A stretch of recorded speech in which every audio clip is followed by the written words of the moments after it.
Sono tre i comuni del Tigullio i cui sindaci, all'epoca dei fatti consiglieri regionali, saranno sospesi alla luce della sentenza di primo grado del Tribunale di Genova per il processo delle cosiddette spese pazze e rimborsi per spese non inerenti all'attività politica dei soggetti. Gino Garibaldi a Cogorno, Marco Limoncini a Cicagna e Franco Rocca a Zoagli per i prossimi 18 mesi non potranno più esercitare la loro funzione di primo cittadino, lasciando la guida delle rispettive amministrazioni comunali nelle mani dei vice. Così stabilisce la legge Severino per gli amministratori locali che abbiano subito anche in primo grado condanne superiori ai 2 anni. 2 anni e 10 mesi la condanna per Gino Garibaldi. Sono innocente, ricorrerò in tutte le sedi opportune, si tratta di spese rimborsate perché previste e non anticipate, questo è il suo commento.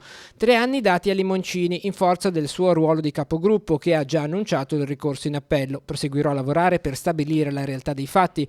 Lo devo ai miei genitori, alla mia famiglia, alle persone che mi sono vicine e quelle che mi hanno sempre sostenuto. 2 anni e un mese infine a Franco Rocca. In tutto sono stati 51 gli anni di reclusione decisi dai giudici, 8 misure di interdizione perpetua dai pubblici uffici e 11 casi di interdizione dai pubblici uffici uguale alla durata della pena. Tra le condanne più pesanti c'è quella all'ormai ex viceministro Edoardo Rixi, per il quale la pena è stata di 3 anni e 5 mesi, e a Matteo Rosso, attuale capogruppo di Fratelli d'Italia in Consiglio regionale, condannato a 3 anni, 2 mesi e 15 giorni. Quest'ultimo sarà sospeso, ma non sarà sostituito, facendo di fatto venire meno un voto alla maggioranza del presidente Toti.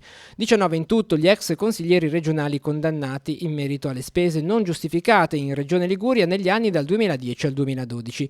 Tra questi, quelli legati al Tigullio, figurano Armando Ezio Capurro, per lui inflitta una pena di 2 anni e 11 mesi, e Giacomo Conti, 2 anni e un mese. 3 gli imputati assolti, tra i quali l'ex consigliere Ezio Chiesa.